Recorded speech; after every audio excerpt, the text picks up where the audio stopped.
感谢主，各位弟兄姊妹，大家平安。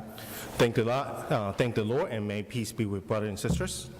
今天早上我们来学习撒种的比喻。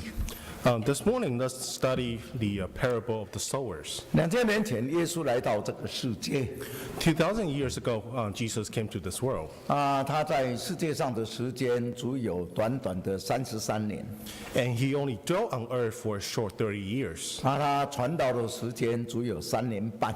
And he only preached for about 3 years. 他却能够造成非常大的影响。However, he had great impact. 因为他就是真神，他来到世界上，他要来拯救我们。For he is true God coming to the world to save us. 耶稣在世界上讲很多的道理。Jesus gave many teachings when he was with us. 他也行了很多的神迹奇事。And he performed many miracles and wonders. 他说：“借着这些让我们来认识他，的确是我们的救主。” And through these things he did, we can come to know him that he is our Savior. 在耶稣的讲道当中他常常用比喻。And oftentimes Jesus used parables in his teaching.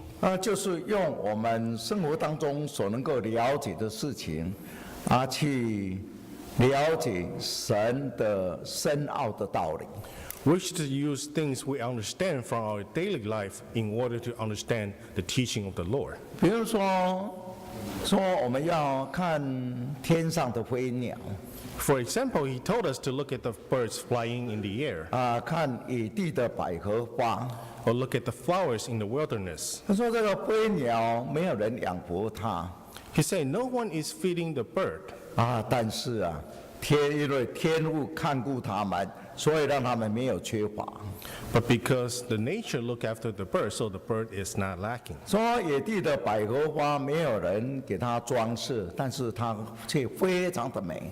And no one purposely go decorate or cultivate the flowers, yet they look beautiful. 因为有神在装饰它。For God is the one that decorated the flowers. 主耶稣说他是好牧人。Jesus said he's a good shepherd. 我们是羊。And we are the sheep. 这个好牧人可以带羊到青草地、溪水旁。And the good shepherd will bring the flocks to the water or green. 有好牧人照顾所以这些羊就有丰盛的生命。Because the shepherd take good care of the flocks, therefore the flocks has life. 好像说那个父亲期待他放荡的儿子回家。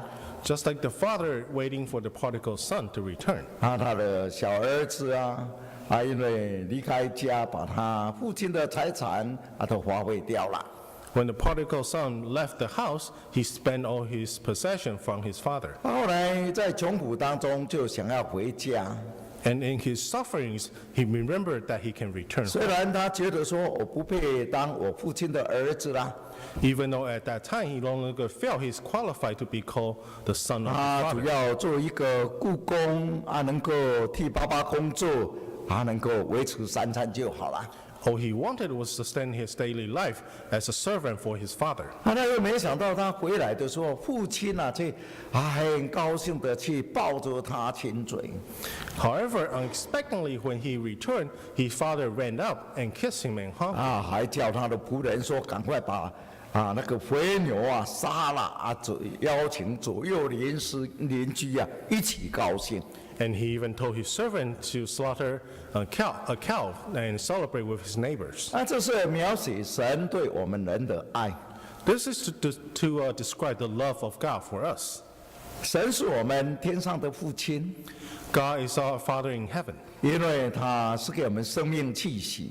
For he has given us life. 他借着万物来养活我们。Through his creations, he was able to sustain us. 但是我们却不认识他。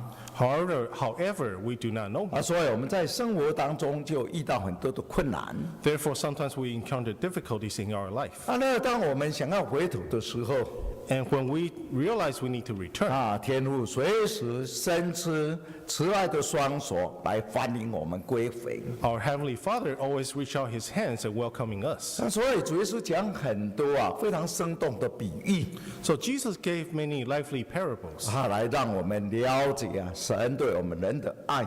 so that we may understand the love of God for 我 us. 们今天来看这个撒种的比喻。 So today let's look at the parable of the sowers. 我们请看马太福音13章。 Let's turn to the book of Matthew. 马太福音13章，我们看第1节。 Matthew chapter 13, verse 1. 13章第1节 Matthew 13, verse 1. 说，当那一天，耶稣从房子里面出来，坐在海边。第2节， Verse 2. 有许多人到他那里聚集，他主得上船坐下，众人站在岸上。第3节， Verse 3. 他用比喻对他们讲了许多的道理，说有一个撒种的出去撒种。第4节， Verse 4. 撒的时候有路在路旁的，飞鸟来就把它吃掉了。第5节， Verse 5. 有落在土浅石头地上的，土既不深，花苗最快。第6节， Verse 6. 树头出来一晒，因为没有根就枯干了，没有根就枯干了。第7节， Verse 7. 有落在荆棘里的，荆棘长起来把它挤住了。第8节， Verse 8. 又有落在好土里的，就结实，有100倍，有60倍，有30倍的。第9节， Verse 9. 有耳可听的就应当听。那这个是主耶稣开始用比喻来教训人。This is the first time Jesus used parable to teach. 他会讲这个比喻就是前面有一个背景。 And there's a background to his parable. 因为耶稣医病赶鬼行神迹， Because Jesus performed healing and cast out demons. 叫一个手枯干的这个手都坏掉的人这个让他的手这个好起来。 He allowed someone's hand to be completely healed. 有的人就说你犯安息日了，你怎么可以在安息日做工？ So someone accused Jesus, how can you perform work on Sabbath? 耶稣说在安息日行善医病这是可以的。 Jesus said it is okay to heal and do good deeds on 后 Sabbath. 来把一个哑巴鬼把他赶出去了， And later on, Jesus also cast out a demon. 所以这个人就好起来。 So therefore, the person was able to recover. 结果有一些法利赛人就说你就是靠着鬼王在赶鬼的。 And then some Pharisee came by and say, you are able to cast out demon because you are their king. 耶稣说不是的，我是靠着神的灵把鬼赶走。 However, Jesus replied, that is not so, for I rely on the power of 因为 the Lord. 神的国要临到这个世界了。 For the kingdom of the Lord will descend upon this world. 那个时候耶稣传道理很忙碌。 At that time, Jesus was very busy preaching the gospel. 结果他的家人来看到他怎么那么忙呢？ So then his family came by and saw how busy 就要 he 把他 was. 拉回家。 And they wanted to bring him home. 因为忙得连吃饭都没有时间了。 For he was so busy, he didn't even have time to eat. 但是耶稣他是急着要拯救人。 However, for Jesus, he wanted to save people. 结果那个时候耶稣就从家里面出来。 So when Jesus departed from his home, 因为那个时候他住在一个地方叫做加百农，是在那个一个加利利海的旁边。 and he was living in a city next to the sea. 他从房子出来来到海边。 So he left his house and came to the beach. 因为很多人在那边拥挤，准备听他的道理， And there are many people gathered waiting to listen to his teaching. 所以耶稣就上了一艘船。 So Jesus got onto a boat, 众人就站在那个岸边的地方。 and the multitudes were standing by the shore. 耶稣就从船上向着众人跟他们讲道理。 And Jesus preached to the people from the boat. 他先在那边在这个海边的地方讲4个比喻。 And when he was preaching at the beach, he gave 4 parables. 进到房间以后， And after he went into the house, 耶稣的学生啊问他说啊，你讲这些道理是什么意思呢？ Jesus' disciples asked him, what were the meaning of your parables? 啊，在房间啊，主耶稣跟他们解释，然后啊又讲3个比喻。 And then Jesus proceeded to explain the parables to his disciples in the room. 所以每一个比喻都有它的意义。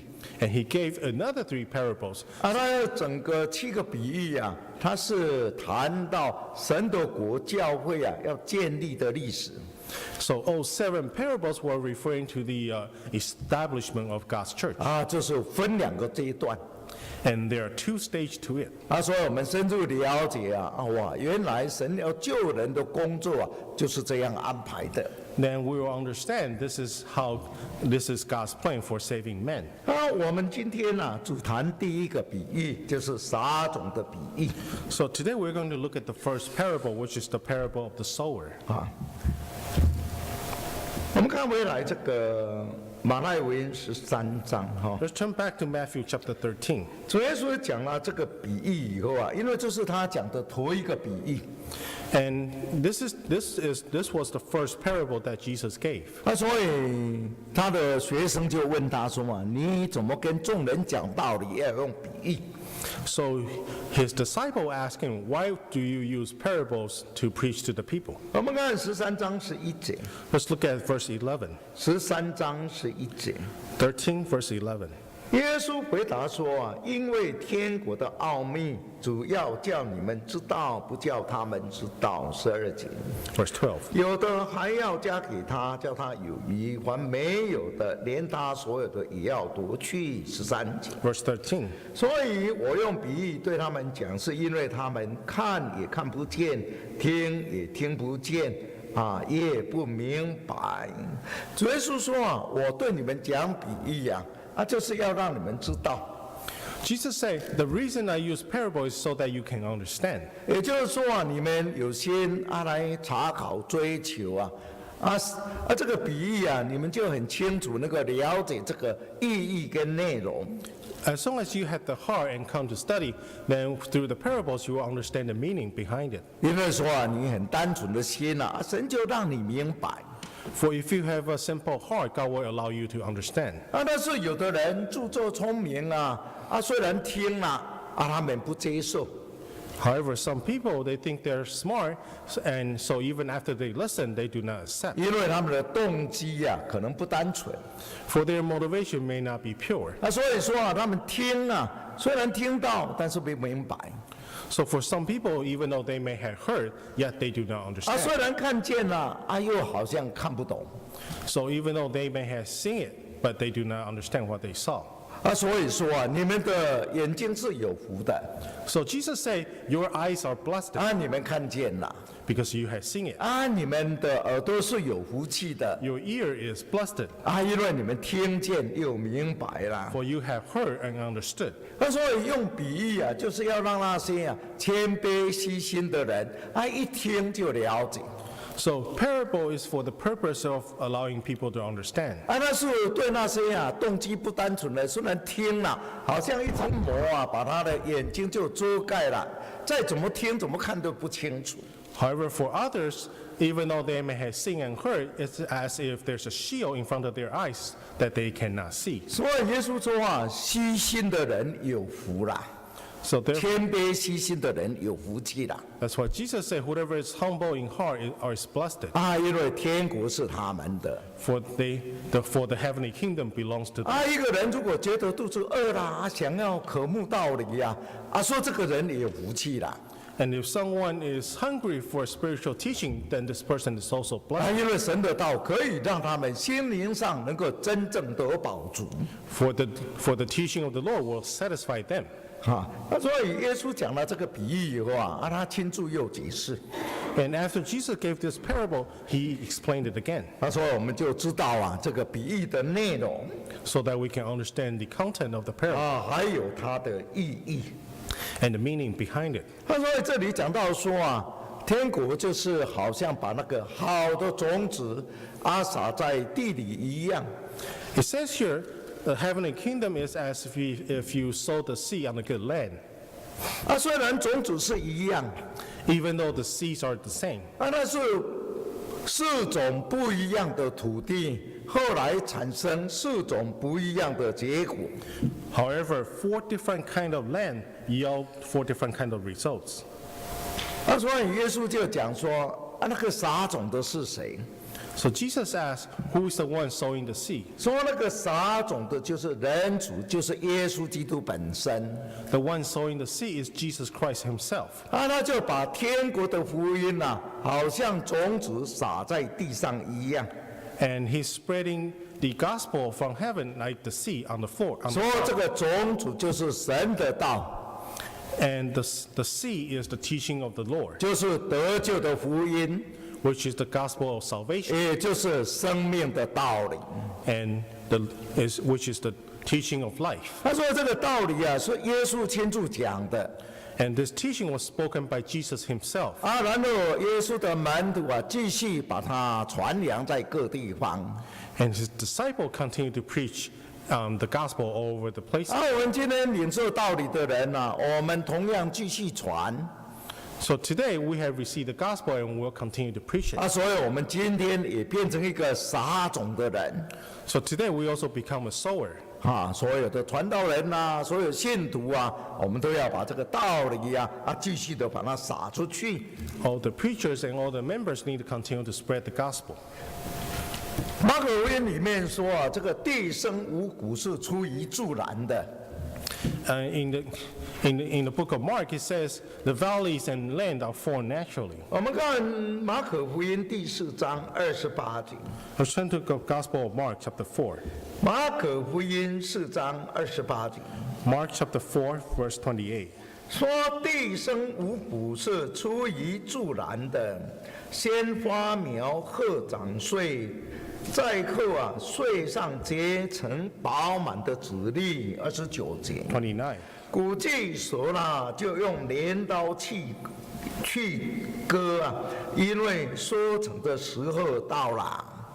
这里讲到说，这个植物的成长是很自然的。 It says here it is natural for the crops to grow. 你把这个种子撒在地上， And when we sow the seed on the ground, 时候到了，它就发苗长穗然后慢慢成长， when the time has come, it will grow naturally and grow bigger. 然后结成很多饱满的籽粒。 And it will bear fruit. 后来这个五谷成熟了人就把它收割了。 And once it has reached, once it ripens, man will harvest the crops. 所以我们知道说这是很自然的道理。 And we know this is a natural behavior. 他说这个神的道也是一样， And likewise, this is the same for God's teaching. 他要栽种在人的心田里面。 He will sow in the heart of man. 然后这个道理会在人的心里慢慢长大成熟。 And this teaching will grow slowly in the man's heart. 然后结出很多很多美好的果子来。 And eventually it will bear fruit. 所以说这个道就是神的道，就是生命之道。 So this teaching is the teaching of life. 我们看彼得前书第1章， Let's look at 1 Peter chapter 1. 彼得前书1章23节。 1 Peter chapter 1, verse 23. 彼得前书1章23节。 1 Peter chapter 1, verse 23. 说你们蒙了重生，不是由于能坏的种子，乃是由于不能坏的种子，是借着神活泼长存的道。24节。 24. 因为凡有血气的，尽多如草，它的美容都像草上的花，花必枯干。草必枯干，花必凋谢。25节。 25. 唯有主的道是永存的，所传给你们的福音就是这个道。这里讲到说世界上属物主的东西好像花草一样，会枯干，会凋谢。 It says here the material things in the world is like the flower and grass that will wither away. 人生所追求的各样福乐、各样的荣华富贵都很快会消失掉。 And all the wealth and enjoyment we seek in the world will perish away. 所以人生的美容好像花草枯干凋谢。 So the beauty of life is like the grass and flower that will wither. 他说：“唯有神的道是永存的， However, only the word of God that lasts endures. 因为神的道叫做生命之道， For his teaching is the teaching of life. 而神的道安定在天，直到永远。 His teaching dwells in heaven until forever. 是永不改变的真理 And it is the truth that will everlasting truth. 称为救灵魂的道理。 It is the God's teaching of salvation. 所以这个神的道会赐给我们生命， So his teaching will give us life.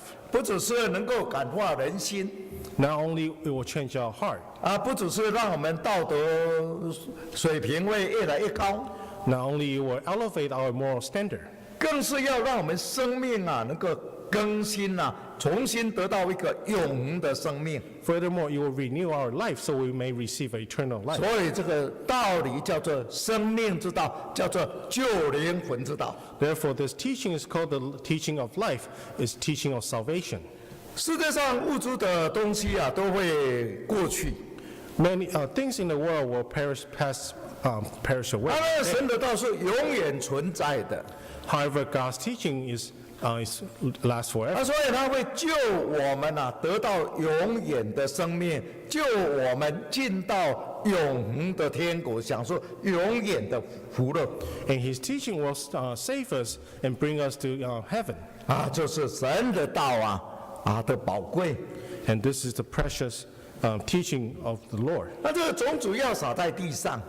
So the seed will be sown on the ground. 他说这个神的道就是要撒在我们的心田里面。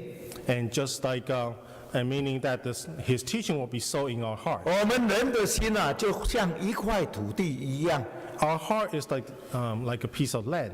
神的道要栽种在我们心里面。 He will sow his teaching in our heart. 我们看哥林多前书第3章。 Let's look at 1 Corinthians chapter 3. 哥林多前书第3章， 1 Corinthians chapter 3, 我们看第6节。 verse 6. 哥林多前书3章第6节。 1 Corinthians chapter 3, verse 6. 我栽种了，亚波罗浇灌了，唯有神叫它生长。我们看第9节。 Let's look at verse 9. 第9节。 Verse 9. 因为我们是与神同工的，你们是神所耕种的田地，是神所建造的房屋。保罗是一个传道人， Paul is a preacher, 亚波罗是他的同工。 and Apollo is Paul's co-worker. 他们两个神给他们的职分，给他们工作的任务是不一样的。 And God gave them different responsibilities. 因为保罗是到各地方传道理来建立教会。 Paul goes around places to preach the gospel and establish churches. 所以保罗说他负责撒种的工作。 That's why Paul says that he's in charge of sowing the seed. 这个亚波罗因为他很有恩赐、有学问，很会讲解圣经。 And Apollo, because he's very gifted in interpreting the Bible. 所以他能够把圣经讲得很浅显让人家明白能够得造就。 And he was able to describe, talk about the Bible in a very simple word and allow people to understand. 所以保罗说我把这个种子撒下去了。 So Paul said, I have sown the seed. 亚波罗来就是负责洒水浇灌神就让它成长了。 And Apollo waters and God allow it to grow. 所以我们彼此是互相同工的。 So we are all co-workers. 我们也是跟神同工的， And we're also co-worker with God. 也是大家一起工作让这个工作有果效。 And everybody work together, allow there to be results. 他说你们都是神所耕种的田地。 And he said, when we are all the fields of God. 因为这个生命的种子要撒在田里面，就是撒在我们人的心田里。and the seed will be sown in the field, which is our heart. 所以我们的人的心都是一块土地， So our heart is like a piece of land 还要让这个生命的种子栽种在我们的心上。 that the seed of life may be sown in our heart. 然后主耶稣说同样的这个种子但是撒的土地有4种。 Jesus said even though there's only one type of seed, yet there are 4 different type of 因 fields. 为那个土壤它的性质不太一样 For all the fields are different, 结果就形成4种不一样的结果。 resulting in 4 different type of results. 那这4种里面前面3种都不太好的土地。 And in the 4 results, among the 4 fields, the first 3 are 唯有 good. 第4种才是好土地。 Only the 4th one are a good land. 所以我们就不要成为那个不好的土地， So let's not be the bad field. 我们要成为好的土地， We should be a good land. 让这个种子能够真正的有丰盛的生命，能够结实百倍。 Allowing the seed to bear life and growth. 第一种的土壤说是路旁的土。 The first type of field is the land by the side of the 这个路旁的土就是表示这个田间这个田是田的旁边都有一条小路。 And right next to the field, there are always some small walk, 所以人在那边来来往往。 and people walk on these pathways. 所以这个路上这个土都比较硬。 So the soil on the ground are rather stiff. 这个在撒的时候有的种子就跳出来了，没有撒在田里面，跑到那个路旁去了。 So when people are sowing the seed, some seed may fall on this pathway that people walk on. 因为那个地方的土很硬所以种子没有办法进到那个土里面去。 And because the land are rather stiff, therefore the seed cannot be sown into the ground. 当然它就没有办法生根。 And then the seed cannot take root. 所以这个种子在那个路旁的地方很清楚看得见呐。 And the seed on the pathway are very clearly visible. 它没有办法进到土里，没有办法生根。 The seed cannot enter into the ground, soil, and bear 那个飞鸟眼睛都看得清清楚楚。 And the birds flying in the air are all have a clear vision. 发现那个路旁有一颗种子在那里就把它吃掉了。 And when they see there's a seed on the pathway, it will eat the seed. 主耶稣解释说那个路旁的就是人听了道理但是没有进到心田里面。 And Jesus explained this parable as because man has a stubborn heart. 有的认为说这个道理这样跟他没有关系，或者是没有办法了解。 And some people may feel the teaching are not relevant to them. 主耶稣说那个飞鸟是什么？ And Jesus described the flying 我们 bird. 看马太福音13章19节， Let's look at Matthew. 说凡听见道理不明白的，那恶者就来把撒在他心里的夺去了，这是撒在路旁的。 Matthew 13:19. 主耶稣说那个飞鸟就是恶者， Jesus said the birds are the wicked ones. 但是马可福音说那个飞鸟就是撒旦。 And in the book of Mark, Gospel of Mark, it says the bird is Satan. 路加福音说那个恶者就是魔鬼。 And in the Gospel of Luke, it says the bird is the devil. 所以主耶稣在讲道理的时候都有解释So we can see Jesus does explain things in details. 飞鸟把那个种子就把它夺去了， So the bird will pluck the seed away. 因为人听道理没有办法听进去，所以魔鬼就把你心中的道理就把它夺走。 For men have refused to accept the teaching they heard, therefore Satan will take away the teaching. 说怕他听了道理以后明白而得救。And because Satan is afraid of men listening to the teaching and understood and be saved. 所以我们知道说，神要救我们是恩典给我们。 So we know God wants to save us and bless us. 但是同时有一个敌对的力量，就是恶者魔鬼。 However, at the same time, there's an adversary, which is 因为魔鬼就是跟神作对 for Satan is opposed God.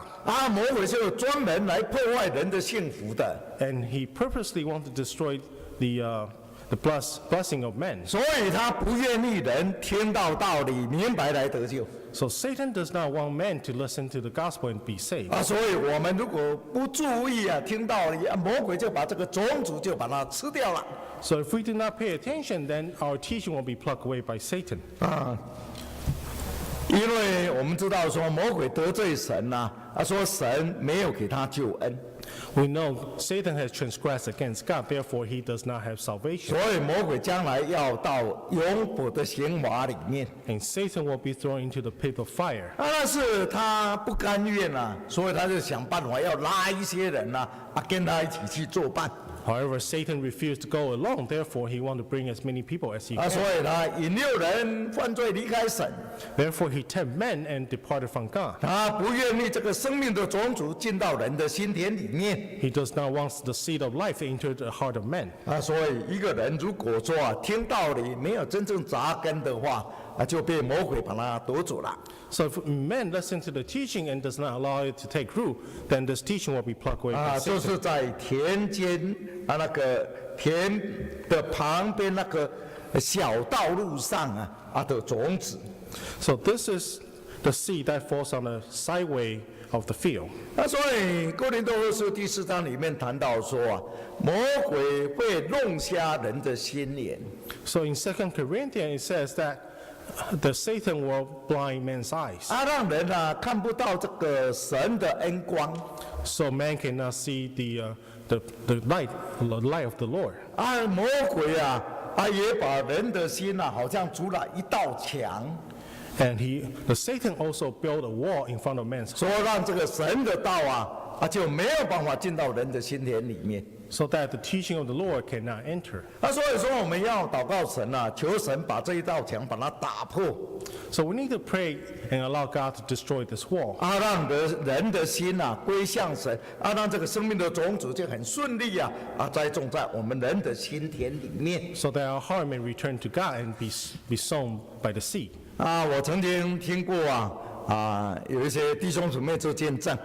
One time I remember listening to the testimony of brother and sister, 在我们聚会当中有说魔鬼出现， and some of them may testify that Satan may appear during our 然而我们听到说主耶稣跟天使出现的这个见证很多了。 Now, of course, we have heard many times about how Jesus or angel appeared during the service. 有一次他看到那个魔鬼出来， So the brother said one time he saw Satan appear. 这个魔鬼一从他的人的胸部一拍这个他的人就昏昏就睡着了。 And he said that Satan would put his hand on the chest of a brother or sister, and this person would fall. 从头睡到尾。 And this person would sleep from the beginning. 每一次一聚会这样他就开始睡觉。 And every time the brother or sister would sleep. 所以虽然人来了但是心没有来道理都没有听到。 So it was. So even though they had come to church, yet their heart did not come, so they did not hear 所 anything. 以我们从这个见证里面，我们就要知道，我们要防备撒旦。 So from this testimony, we can see that we need to prepare ourselves against Satan. 如果你每一次听道理都想睡觉， If every time when we listen to the teaching, we fall asleep, 你真的要从心里面要赶撒旦， then perhaps we need to cast out demon from our heart. 因为魔鬼想要把你心中的这个生命的种子把它夺走， For Satan wants to pluck away the seed of life from your heart, 让你道理听不进去， so that you cannot listen, 就好像撒在路旁的种子一样。 just like the seed that's on the wayside. 所以求主保守我们的心 So let's ask the Lord to guard our 我 heart, 们不要成为路旁的那个种子， so we do not end up, 路旁的土地。 so that we do not end up being the sideway. 这个第二种的土地我们看回来马太福音13章第5节， Let's return to Matthew chapter 13, verse 5. 马太福音13章第5节。 Matthew chapter 13, verse 5. 那这个第二种土地啊，说落在土浅石头地上的， The second type of land is the stony places. 土不深一下子也会发芽。 It says that it will also grow. 但是呢，入头一晒，它就枯干了，因为没有根。 However, because the land is shallow, as soon as the sun come out, the sea will dry up. 这里所讲的这个落在石头地的因为那个地上有很多的石头 He says because there are many stones on the road, on the floor. 所以种子落下去以后虽然有些地方有一些土但是有石头就有一点阻碍。 Even though the sea are able to fall in and there are some soils between the stones, yet because of the stone there are obstacles. 那路加福音说是落在那个磐石上， And 磐石。 in the Gospel of Luke, it says it lands on a piece of rock. 那个磐石是比较大的石头， And these are bigger flat rocks. 这个石头上面有一层浅浅的土。 And on these rocks, there are a very thin layer of soil. 所以这个种子撒下去因为有一层浅土， And because there's a thin layer of soil, 所以它也会长起来。 therefore the seed can grow. 那因为底下是石头所以它没有办法扎根。 However, because underneath the soil, there's a sheet of rock. 那这个石头上因为石头上没有办法让那个水分积在那里。 And because of the shallow soil, therefore the water cannot sustain there for long. 所以太阳一晒因为很干旱这个植物就枯干掉了。 So as soon as the sunlight hits, the sea will dry up. 所以说虽然有一点点土它也很快就发苗了。 So because there are soil, the sea will grow. 但是底下是石头，所以没有办法扎根， So however, because there's rock underneath, therefore the sea cannot 没 take 有办法吸收水分，太阳一晒就枯干掉了。 and it cannot absorb enough water, therefore it will dry up in the sun. 这个主的说有时候神的道理带给我们一时的高兴， So this is saying that sometimes the gospel of the Lord will bring us joy. 因为圣经里面说耶稣来到世界他带来真理跟恩典 The Bible says when Jesus came into the world, he brings the truth and grace. 所以我们一听到这个道理有时候一些生活上有体验So sometimes when we heard this teaching and we have some experience in our life. 所以刚刚听道理的时候有一些你得到神的恩典那个体会很深刻 Yes, and when you first heard the teaching and you may have received blessings, 会感到很喜乐 and therefore you feel joyful. 好像那个腓利到撒玛利亚城去传道理 Just like when Philip went to Samaria to preach. 他说整个城都轰动起来The Bible says the whole city was in uproar. 因为很多的神迹奇事连那个放鬼的一赶他就走掉了 Because there were many signs and miracles happening in the cities. 因为神的真理会带给我们恩典带给我们福气的 For the teaching of the Lord will bring us blessing and peace. 所以让人体验到神的恩典一时会感到很喜乐 So when men first experience the blessing of the Lord, they will all feel joyful. 但是这个喜乐这个得到的恩典我们要储久 However, this joy we need to sustain. 如果说我们只是暂时的喜乐 If we feel only joyful for a 但是我们 period 的 of time, 存心又很硬 and our deep inside our heart we're very stubborn 没有办法真正让这个道理进到我们的心 and not allowing the teaching to go deep inside 说 our 好 heart. 像这个土浅浅的底下是一块石头 Just like this rock underneath the shallow soil. 因为没有办法扎根所以很快就会枯干掉了。Because the seed cannot take deep root, therefore it will dry out very soon. 所以一个人如果得到了道理， So if a person received the teaching, 当然我们感谢神是给我们很多的恩典。 first we thank God that He gave us many blessings. 但是我们要继续在道理上追求进步，要真正的扎根， However, we need to pursue the teaching and allow it to take root, 让我们对这个所听到的道理能够真正有基础。 so that we can truly set a foundation for the teaching. 这样的话虽然太阳炎热啦，各样的考验啦，我们就不怕了。 And so when the sun, when the scorch of the sun comes, we will not be afraid. 如果没有根说太阳一晒，考验来到它就很容易流失掉。 However, if we do not take root, whenever the sun or challenge comes, then we will dry out. 所以我们知道说那个有根的植物So we know that the plants with roots, 阳光对它是有帮助的。 the sun is beneficial to them 因为可以帮助它不断的一个成长。 because it will allow them to continue to grow. 但是如果没有根的植物 However, if the plant does not have, 太阳一大它就枯干掉了。 and whenever the sun is strong, then these plants will dry out. 我们的信仰也是一样。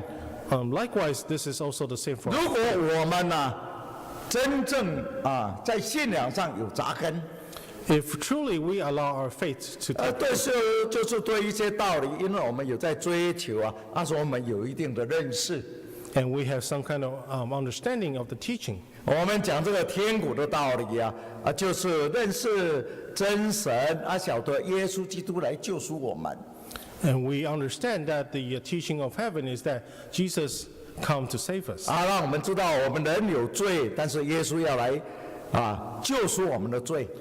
We understand that we have sinned and Jesus comes to remove, save our 要带给我们天国的福气，又借着圣灵来做凭据。 He'll bring us heavenly blessings, and through Holy Spirit, He will. 等等这些都是一些最基本的一些道理。 And these are some very fundamental teachings. 如果我们有经过查考、认识、明白、相信我们就是变成有根的信仰。 And if we study and understand these, then we become, our faith has taken. 我们已经认识耶稣才是真正的救主。 We have come to understand that Jesus is our Savior. 所以各样的考验来到我们就不会迷失掉。 So whenever challenges come, we will not be lost. 好像耶稣在传道理的时候， Just like when Jesus was preaching, 虽然因为耶稣会行神迹，还会变饼给他们吃and Jesus performed miracle, even gave them food. 很多人很高兴，一直追随着耶稣。 And some people were very happy and continued to follow. 后来耶稣开始讲一些比较深奥的道理， However, later on, when Jesus started to talk 他 about 们 some 慢慢 people, 的就听不懂了。 and some people started not to understand. 他们说这个道理太难了，我们听不进去。 And they said this teaching is too deep, and we 后 didn't 来一 understand. 个一个就离开了。 And one by one, slowly they departed. 耶稣就问他的门徒说你们也要跟着离开吗？ So Jesus asked his disciples, are you going to leave as well? 彼得就说主你有永生之道，我们离开你，我们要去跟从谁？ Then Peter responded, Lord, you have the teaching of life. If we depart from you, then who shall we follow? 因为他们对这个道理有认识， Because the disciple understood the teaching. 所以他们觉得说这个跟随耶稣跟到底，这是对的正一条路。 So they knew it is a correct path to follow Jesus. 所以虽然遇到暂时的挫折或者是一些考验他们不会迷失掉。 So even though they encounter some temporary difficulties, they would not lose their path. 我们一个人信仰要真正的建立And we need to allow our faith to be established. 就是要经过试验。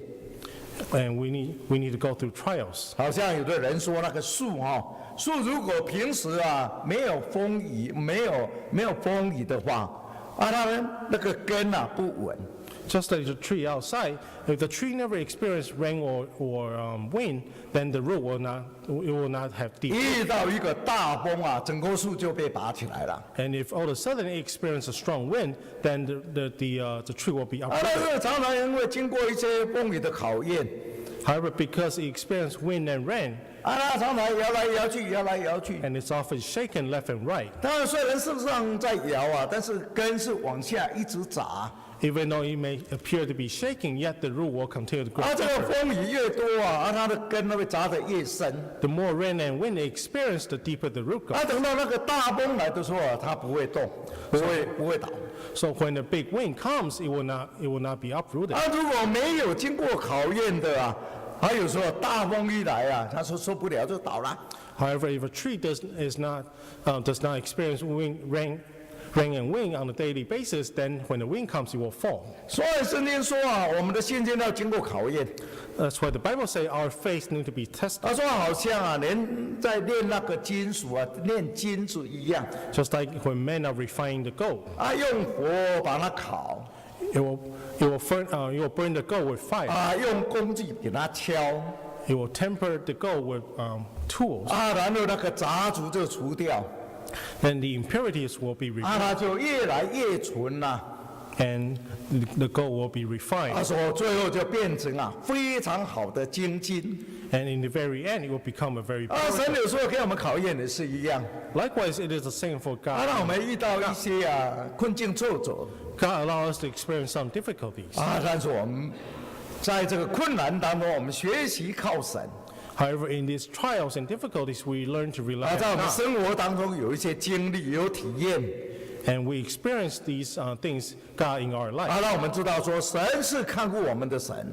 So that we can understand God is the God that I look at. 那我们这个慢慢的经验以后等到大的考验来我们也是有坚强的信心能够胜过。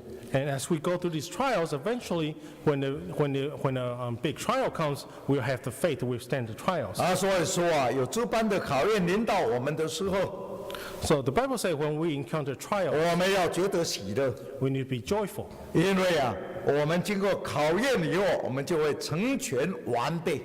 For after the trials, we will be more complete. 能够好像那个经过锻炼过非常贵重的金石一样， Just like the gold that has been refined. 显出它的尊贵跟荣耀来。 And its preciousness and purity will be manifest. 所以我们要成为有根的信仰不要把这个种子撒在那个土浅的石头地上。 So we need to allow our faith to take root, not to be sown on a shallow soil. 我们来看13章第7节， Let's look at chapter 13, verse 7. 说有落在荆棘里的，荆棘长起来就把它挤住了。这第三种土地叫做荆棘地。 And the third type of land is the land filled with thorn. 我们从圣经里面看这个荆棘不是神最初造的生物，不是神造的植物了。 And if we look at the Bible, we know God did not create the thorn. 所以里面说神一开始造的东西都是好的。 The Bible says that all things God created initially are all good. 后来人犯了罪以后， However, after man has sinned, 他说人要很辛苦去耕地， it says that man need to labor on the field. 地又长出很多的荆棘，很多的杂草来。 Yet, however, the field will continue to grow grasses and thorns. 所以人在耕地的时候就要汗流满面。 So that when men work on the field, they will sweat. 非常的辛苦才能够得到饱足。 And after heavy burden, they will fill their stomach. 这是因为人类的祖先犯罪以后所带来的结果。 And this is the result brought forth by man's sin. 所以这个荆棘杂草不是有益的植物， So grass and thorns are not beneficial plants. 是没有益处的。 They do not bear any benefits. 但是这个荆棘杂草会妨碍正常植物的成长。 And they will obstruct the normal plants from growing. 所以说有些种子撒在那个地上， So it says here, after some seed is sown on the floor. 因为那个地有很多的荆棘杂草。 And because there are many grass and thorn on the field. 这个种子虽然也会成长，也会扎根。 Even though the seed will take root and grow.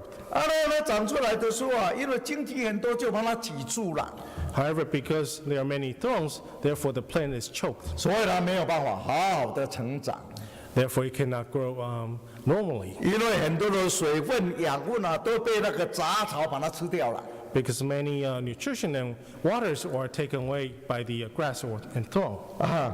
所以啊，在这个荆棘里面的植物啊没有办法有充分的阳光。 And also, when the seed cannot receive enough sunlight, 没有充足的水分、养分， it cannot receive proper water and nutrition. 虽然长出来了，但是没有办法结实。 Even though it has grown, yet it is not healthy. 这就是荆棘地里面的植物。 And this is the plant, the seed that's sown in the land of thorn. 所以耶稣说有人听了道理以后， So Jesus says after some people listen to the teachings, 但是后来因为有很多今生的疏离，还有钱财的迷惑， because they have many benefits of their life and temptation from the money. 所以就把那个种子把它挤住了所以他就没有办法成长结实。 which will choke the seed, and therefore it cannot grow properly. 那个今生的势力就是为着现实的生活啦，有很多很多的烦恼。 And sometimes they worry about things of their life. 或者是只是为着追求财物，看着财物比一切都重要就轻看神的道理。 And some people pursue money more than anything else. 所以后来这个种子会渐渐的就消失掉。 And as time grows, as time passes by, the seed will perish away. 圣经里面谈到有一个叫做忧愁的财主。 And the Bible talk about a rich. 这个人虽然年轻他有地位又有财富。 The Bible talk about wealthy man. He was young and he has status in the 他 society. 来问主耶稣说我们要怎么做才能够得永生？ And this wealthy person came to Jesus and asked, "What should I do to be saved?" 耶稣说第一个你要守神的命令，神的诫命， Jesus responded, "First, you need to obey the commandments of the Lord. 就是要过着敬神爱人的生活。 You need to live a life of worshiping God and loving men." 他说这些诫命我从小就知道了，我从小就遵守了。 And this wealthy person replied, "All these things I have obeyed since I was young. 我要做的怎么样才能够更完全？ What else do I need to be more perfect?" 耶稣知道这个人很贪爱财物。 And Jesus knew this person loved his wealth. 耶稣说你如果要做完全人你干脆把你的财产统统变卖掉。 And so Jesus responded, "In order for you to be complete, you need to give away 拿这些钱去周济穷人。 and you need to help the poor with your money. 然后来跟随我。 And then follow me." 当然这是主耶稣给他的考验。 And this is a trial that Jesus gave him. 因为耶稣知道他很贪财。 For Jesus knew he cared much about his wealth. 当然不是说我们信耶稣的人都一定要苦哈哈的、穷兮兮的才是虔诚的信徒。 Of course, this does not mean all of us who believe in Jesus need to be poor. 我们看到说很多敬畏神的人神也在生活当中给他们富足。 We saw many people who worship God, God also giving abundance in their life. 圣经里面说亚伯拉罕、以撒、雅各向来神就祝福给他们， And the Bible says Abraham, Isaac, and Jacob, God always blessed them. 所以他们物质上很丰富。 So they have abundant material. 但是他们又很敬畏神。 Yet at the same time, they still fear God. 所以拜神的人富足不是罪恶。 So it is not a sin to be wealthy. 当然，我们看神怎么赐福给我们，我们感谢领受，我们更加爱神，更加敬畏神。 So of course we love God accordingly. 所以保罗说我们富足的人不要把这个钱财当做你的依靠，当做你的神。 So the Bible says that do not mistake our wealth and possession as our God. 神给你财物就是要你多行一些善事。 God gave us more wealth in order for us to perform. 要你怎样去善用神给你的财富。And we also need to manage this wealth that God has given us. 把它用在那个有价值、有意义的事情上。So this wealth may be used on something that's meaningful. 因为你是管家，神给你管理这些财富。For you are the store of God's wealth. 你怎样做一个好的管家？ So we need to think about how we can be a good store. 说你如果能够善于管理，神就把更多的财富托付给你管理。 And if you can manage properly, then God will give us even more. 所以说我们不要把这个财富当做我们的神，当做我们的依靠。 So we should not mistake the wealth as our reliance. 也不要以这些世上的财物来夸口。 We should also not boast about our wealth. 来看不起别人。 And look down on others. 或者是用财物去做一些不合法、不合道理的事情。 No, we should use our wealth to do something that's illegal. 所以财物并不是罪恶。 So wealth is not a sin. 它是一个中性的东西，但是看我们怎么样去利用。 It is something neutral, but depends on how we use it. 但是如果贪财的话就不好了。 However, it is not good to be 说贪财就是万恶之根。 being greedy is the root of all evil. 有的人为了贪财把自己落在很多的试探引诱里面。 Some people, because their own greediness, they allow themselves to be in 他 temptation. 说最后就被那个愁苦把他自己触透了。 And in the very end, they were pierced by their own sorrow. 他说我们常常听说君主爱财取之有道。我们希望有一些财富，这是没有错的。 There's a saying that it is normal for every one of us to want. 我们要用 possessions. 正当的方法去得到。 However, we need to use the proper method and legal method to obtain these wealth. 如果说我们为了贪财结果用一些不法的手段来得到财富， However, if we use some illegal means to obtain our wealth, 这个是神是不喜悦的。 then this is not something that God is pleased with. 所以说有的人为了贪爱钱财，所以就放纵或者是让自己陷在那个罪恶里面。 Some people, because their own greediness, they allow themselves to be dwelt in sin. 那个就是撒在荆棘里面的种子。 And these are the seed that's sown in the thorn. 虽然一开始也是发芽会成长， Initially, they will grow and take root. 但是很多世俗的忧虑，很多世界上的引诱就把我们挤住了。 However, because the worry of the world and temptation of the world, the 所以这个生命的 seed- 道理就没有办法成长，没有办法结果。 therefore the seed cannot grow healthily and bear fruit. 有一个故事这样讲， There's a story. 说有一个国王，他2个女儿。 There's a king, and the king has 2 daughters. 他2个女儿一个是很悲观，一个是很乐观的。 And one of the daughters is very pessimistic, and one is very optimistic. 有一天他到他们的花园里面去， And one day they went into the garden, 这个大女儿生性比较悲观， and the elder daughter, who is more pessimistic, 他说很可惜那个百合花那么漂亮，却被那个荆棘把它挤住了。 and the elder daughter says, that it's such a shame that the lilies are choked by the thorns. 这个小女儿就比较乐观， And the younger daughters, who is more optimistic, 她说虽然那个百合花长在荆棘里面， she said that even though the lily was growing inside the thorn, 但是她可以从那个缝里面就钻出来了。 however, the lily was able to find its way out of the thorn. 它可以突破那个阻挡继续的长得很大开花开得很漂亮。 It was able to break through the obstacles and grow beautifully. 他说我们虽然生活在这个荆棘杂草遍地的地方， So even though we may live in a world with full of grass, and 我们怎样突破环境 we need to know how to break through 不要受到它的束缚， and not to be bound by them. 而且能够不断的发展能够不断的结果子 And we need to continue to grow and bear fruit. 所以最后谈到说好土地。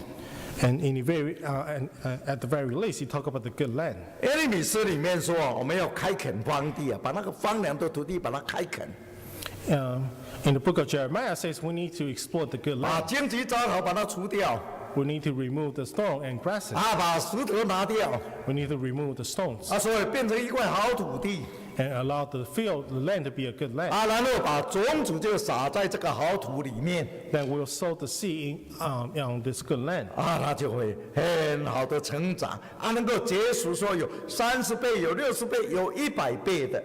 And then the seed will yield 100-fold, 60 some fold crop. 耶稣说这个好土地就是人听了道理以后， So Jesus said this good land is like when after men listen to 把它 the 栽种在一个诚实善良的心地里面， 诚实善良的心地， this land is like an honest and pure heart. 很单纯的心很爱慕神的道理。 It's a simple heart that loves the word of God. 他说这个种子就会在你的生命里面能够产生非常好的结果， And then this seed inside our heart will be able to bear fruit. 能够结实100倍。 And it will bear 100 some fold 我 fruit. 们看历史上有很多人听到道理以后真的是好土地。 And we have seen many examples in the past, just like after people listening to the teaching, they yield good crops. 好像一些主耶稣传道理的一些人 Just like some people that Jesus, 像那个百夫长 just like the centurions. 他非常有信心说主你主要讲一句话，我的仆人病都会好了。 And he said to Jesus, as long as you're willing, just say it, then my servant will be healed. 耶稣说这么大的信心在以色列都很难找And Jesus said, it is hard to find such great faith in Israel. 像那个马太撒该他们都是本来就是税吏。 Or just like Zechariah, 马太Matthew 跟那个撒该他们本来都是税吏的， just like Matthew, 一般人是很讨厌的， just like Matthew, who are tax 但 collectors, 是他们 and 也 hated 有 by 一颗 people. 善良的心 However, because they have an innocent heart, 他们要神的道 and they wanted the teaching of the Lord. 所以主耶稣一选召他们他们整个生命改变。 And so therefore, after they were chosen by Jesus, their life. 本来是很贪财的， Originally, they are greedy. 现在他们说我把这个财物我拿出一半来周济穷人。 But however, after they listened to the teaching, they say they will take out half of their possession to help the poor. 我以前如果讹诈别人我就还给他4倍。 And if I had taken more from others, that would return 4 times, 4-fold to 像 them. 那个哥尼流，他虽然是一个外邦人， Or just like Cornelius, even though he was a Gentile, 他是很谦卑又很敬畏神 yet he was very humble and feared the Lord. 所以神就派天使叫他请彼得来给他们讲道。 So God sent angels and to invite Peter to preach to them. 一讲道他们全家就得圣灵 And as soon as Peter preached to them, they received the Holy 他 Spirit 们就接受道理了。 and they received the word. 所以这个叫做诚实善良的好土地。 So this is a kind and pure land. 刚刚出来工作的时候，那个时候还没有当传道， When I first came out to work in the society, 跟一个姐妹租房子， I was renting a house from a sister. 那个姐妹那个年长的姐妹，她真的非常好，非常有爱心。 And this elderly sister was full of love. 本来在其他的教会当女执事， Originally, the sister is a deaconess in one of the 后来到我们教会来信主。 and in another church. Yet later on, he came to our church to be. 她得到道理又很高兴，就带领她的家人、亲戚、朋友，超过100个人来信主。 And after he received the word, he was very joyful and bring all his relatives, well over 100 people, to come to believe. 我们住在他们家的时候我们的小孩他都把他当作孙子一样，非常有爱心。 And when we was renting in her house, she treated our children like as 常常 her 访 own 问 children. 关心弟兄姊妹，相当好的一个姐妹。 And she often visit brothers and sisters. 所以真的有一些好像那个好土地结实100倍的。 So truly, some of these land can yield 100 folds. 所以最后主耶稣讲说有耳朵听的就应当听。 So in the end, Jesus said, "Whoever has ear to hear, that they." 当然路加福音说你们要注意怎么听呢？ And in the Gospel of Luke says you need to pay attention of how you listen. 我们就听了神的道以后，我们想想我们自己本身是哪一样的土地。 After we listen to the teaching, we need to reflect what kind of land are we. 哎，求主帮助我们，让我们都是一块好土地， We need to ask Jesus that allowed our heart to be a good. 让这个生命的种子能够在我们身上那个成长发芽。 So that the seed of life can take root in our heart and grow. 我们听到了神的道理我们本身也要有撒种的责任。 And after we receive the word, we also need to become the sower. 主耶稣说，我们白白得来，也要白白施舍嘛。 We freely receive and freely give. 所以我们也要传福音撒种。 So we need to preach the gospel and spread. 但是我们不晓得说我们撒种的对象到底是哪一样土地。 However, we do not know what kind of land we'll be sowing the seed on. 当然我们不知道。 This is something we will. 但是得时不得时就是传， However, 就是传道理。 However, whether in season or out of season, we should preach the 因为传道理是我们的本分。 For this is our duty to preach the gospel. 所以早晚要撒种。 So we need to spread the seed, whether it's morning or night. 如果神的安排带领撒到好种子，它就成长了。 And if with God's guidance we sow on a good land, then the seed will grow. 好，我们早上就用这些道理互相勉励。 We'll use this teaching for mutual encouragement in the morning. 我们来唱诗518。Let's sing hymn 518. 518。 518.